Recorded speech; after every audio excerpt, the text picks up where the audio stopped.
আসসালামু আলাইকুম। সাথে আছি আমি সাদ্দাম হুসাইন। যাদের লিঙ্গ নরম থাকে, শক্ত হয় না, এবং লিঙ্গ শক্ত না হওয়ার কারণে যারা সহবাস করতে পারছেন না, অর্থাৎ যাদের লিঙ্গ উত্থানজনিত সমস্যা বা যেটাকে ইরেকটাইল ডিসফাংশন বলে, এই সমস্যা যাদের রয়েছে, আপনাদের জন্য এই ওষুধটি খুব হেল্প করতে পারে বা আপনাদের জন্য ওষুধটি খুবই উপকারী হবে। সে নাম হচ্ছে বিগোরেক্স। এই বিগোরেক্স ওষুধটি কোম্পানির একটি নেম, এটা আমাদের দেশে এই ব্র্যান্ড নেমে পাওয়া যায় এবং এটা যদি জেনেটিক নামে আসে সেটা হবে সিডেনাফিল নাইট্রেট, সিডেনাফিল সাইটেট। এবং এই বিগোরেক্স বা সিডেনাফিল যে সাইটেট ওষুধটি রয়েছে, এটি সাধারণত দুটি শ্রেণী আপনারা পাবেন। একটি হয়েছে যে 50 মিলিগ্রাম, অর্থাৎ 50 mg'র একটি ট্যাবলেট আপনারা পাবেন, এবং আরেকটি 100 mg'র ট্যাবলেট কিন্তু আপনারা বাজারে সচরাচর পেয়ে যাচ্ছেন। এখন যদি এই বিগোরেক্স বা সিডেনাফিল ওষুধটি সাধারণত কিভাবে কাজ করে, এই সিডেনাফিল বা বিগোরেক্স ওষুধটি ফসফো ডিস্ট্রেস টাইপ 5 কে বাধা দেয়, যা আপনার কর্পাস ক্যালোসোমের সিজিএমপি অবক্ষয়ের জন্য দায়ী। অর্থাৎ আপনার লিঙ্গটাকে শক্ত করার জন্য যে ফসফোডাইএস্ট্রি রয়েছে সেটাকে বাধা তৈরি করে, সেটাকে আসতে দেয় না। এবং ফসফোডাইএস্ট্রি এর বাধা কর্পাস ক্যালোসোমের যে সিজিএমপি এর মাত্রাটাকে বৃদ্ধি করে, এবং ফলে কি হয়, পেশিটাকে শীতল হয় এবং কর্পাস ক্যালোসোমে রক্ত প্রবাহটা ঘটায়। অর্থাৎ এটা একটি এনজাইমকে, সিডেনাফিল একটি এনজাইমকে বাধা সৃষ্টি করে এবং লিঙ্গের মধ্যে রক্ত প্রবাহটাকে বৃদ্ধি করে সেটাকে শক্ত করে তোলে এবং সেটাকে দাঁড় করিয়ে দেয়। কি কি কাজে আমরা সাধারণত খাবো সেটা, ইরেকটাইল ডিসফাংশন যেটা বলেছিলাম, যে লিঙ্গ উত্থানজনিত সমস্যা বা লিঙ্গকে শক্ত করার জন্য এটাকে খাওয়া যায়। তাছাড়া আরেকটি রোগ রয়েছে, যেমন পালমোনারি আর্টেরিয়াল হাইপারটেনশন রয়েছে একটি। যদি পালমোনারি আর্টারি হাইপারটেনশনের কারণে কিন্তু এই সিডেনাফিল বা বিগোরেক্সকে সাধারণত খাওয়া হয়। এটাকে খাবার কিভাবে নিয়ম, অর্থাৎ খাবারের সাথে বা খাবার ছাড়াও আপনি এটাকে খেতে পারবেন। এটাকে আপনি বড়া পেটেও খেতে পারবেন, খালি পেটেও কিন্তু এটাকে খাওয়া যায়। যদি ডোজ আছে, মাত্রা বা সমন্বিত আছে, এডাল্ট প্রাপ্তবয়স্করা সাধারণত যদি মুখে খান বা ইরেকটাইল ডিসফাংশনের জন্য খান, তাহলে আপনার যৌন মিলনের প্রায় 1 ঘন্টা পূর্বে বা আগে আপনাকে 50 মিলিগ্রাম ওষুধটাকে সেবন করতে হবে। এবং আপনার লিঙ্গ কতটুকু দাঁড়াচ্ছে, কতটুকু স্ট্রং হচ্ছে, তার প্রতিক্রিয়ার উপর নির্ভর করে আপনাকে ওষুধটা সর্বোচ্চ 100 mg পার ডোজ পর্যন্ত করা যেতে পারে। এবং এটা কখনো 24 ঘন্টায় 100 mg পার ডোজের উপরে নেওয়া যাবে না। এটাকে আপনি 24 ঘন্টার ভিতরে মাত্র একবারে নিতে পারবেন, বেশিতে কিন্তু অনেক সমস্যা তৈরি করতে পারে। বয়স্ক রোগীর ক্ষেত্রে বা যাদের বয়স 65 বা তাদের উপরে, তাদের নিম্ন প্রাথমিক ডোজটা সাধারণত 25 মিলিগ্রাম থেকে শুরু করতে হবে। এবং যদি লিভারের সমস্যা থেকে থাকে সেক্ষেত্রে 25 মিলিগ্রাম দিয়ে কিন্তু শুরু করতে হবে। পালমোনারি আর্টেরিয়াল হাইপারটেনশনটা যদি কারোর থেকে থাকে সেক্ষেত্রে 20 মিলিগ্রাম ওষুধ দিনে 3 থেকে 3 বার, অর্থাৎ আপনি 4 থেকে 6 ঘন্টার ব্যবধানে কিন্তু এটাকে সাধারণত খেতে পারছেন 20 মিলিগ্রাম করে, যাদের পালমোনারি আর্টেরিয়াল হাইপারটেনশন রয়েছে। রেনাল রোগের ক্ষেত্রে, যাদের রেনালের সমস্যা অর্থাৎ কিডনিতে যাদের সমস্যা রয়েছে, তাদের ডোজটা সাধারণত প্রাথমিকভাবে 25 মিলিগ্রাম করা হয়, তার উপরে কিন্তু এটা আসলে নেওয়া যায় না।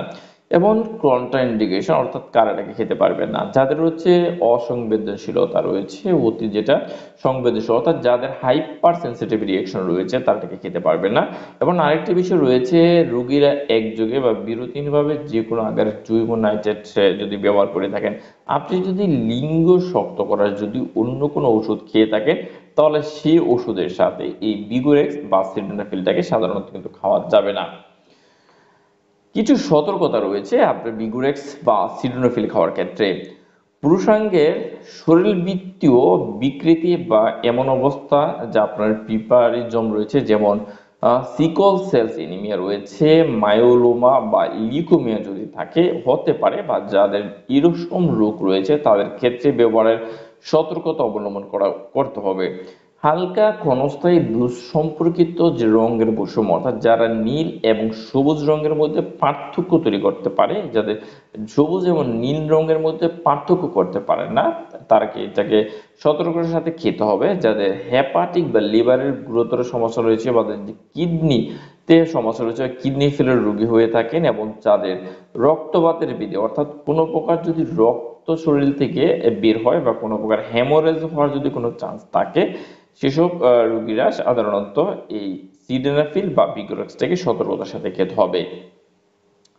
যাদের অ্যাক্টিভ পেপটিক আলসার রয়েছে, অর্থাৎ যাদের পেপটিক আলসার রোগ রয়েছে, যাদের হাইপোটেনশন রয়েছে বা প্রেশার কম থাকে, স্ট্রোকের কোনো প্রকার যদি ইতিহাস থেকে থাকে, যাদের এমআই মাইকোর্ডিয়াল ইনফেকশন রয়েছে, ইরিথমিয়াসিস অর্থাৎ পালস কম বা বেশি হওয়ার কারণে শারীরের নিচে বা 100-এর উপরে যদি হয়ে থাকে, যাদের এনজাইমা পেক্টোরিস রয়েছে এবং হার্ট ফেলিওর বা রেনাল যদি কোনো প্রকার বা কিডনির কোনো প্রকার রোগ থাকে, এবং যাদের শ্রবণ শক্তি হ্রাস বা তাদের হ্রাস হতে পারে, যারা কানে কম শোনেন, তারা কিন্তু এই ওষুধটি খাওয়া থেকে বিরত থাকবেন।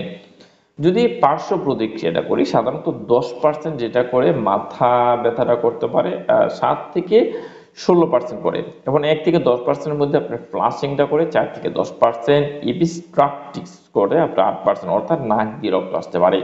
ডিসপেপসিয়া এটা করতে পারে 4 থেকে 8%, অনিন্দ্রিয়া যেটা ইনসোমনিয়া বা ঘুমের সমস্যা হতে পারে 6%, এরিথমিয়া হতে পারে 5%, ডায়রিয়া হতে পারে 4%, মাথা ঘুরা যেটা 2% হতে পারে, এবং ত্বকের যে ফুসকুড়ি রয়েছে সেটা 2% করে।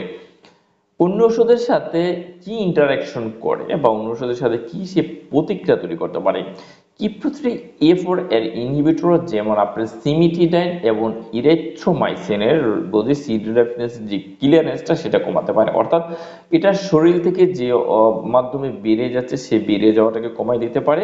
এবং Kip2.3 A4 ইন্ড্রোসার যেমন রিফাম্পিসিন সিডেনাফিলের যে প্লাজমা ঘনত্ব রয়েছে সেটাকেও কিন্তু কমাতে পারে, অর্থাৎ টিবি রোগের একটি রয়েছে রিফাম্পিসিন, তার সাথে কিন্তু সিডেনাফিল বা ভিগোরেক্সটা খাওয়া উচিত নয়।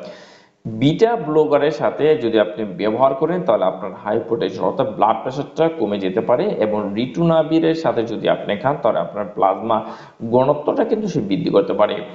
সম্ভাব্য মারাত্মক কিছু ইন্টারাকশন করতে পারে, যেমন জৈব নাইট্রেট। আপনি কোনো প্রকার যদি লিঙ্গ উত্থানজনিত অর্থাৎ লিঙ্গ শক্ত করার কোনো ওষুধ খেয়ে থাকেন, অথবা নিকোরানিনের হাইপোটেনসিভ প্রভাবকে শক্তিশালী করে, আপনি যদি কোনো লিঙ্গকে শক্ত করার ওষুধ খেয়ে থাকেন এবং নিকুনাডিলের সাথে যদি খান, আপনার যদি ভিগোরেক্স থাকে, তাহলে আপনার কি হতে পারে যে ব্লাড প্রেশারটা কমে যেতে পারে, একটু খুব অনেক বেশি কমে যেতে পারে বা কোনো মারাত্মক সমস্যা তৈরি করতে পারে।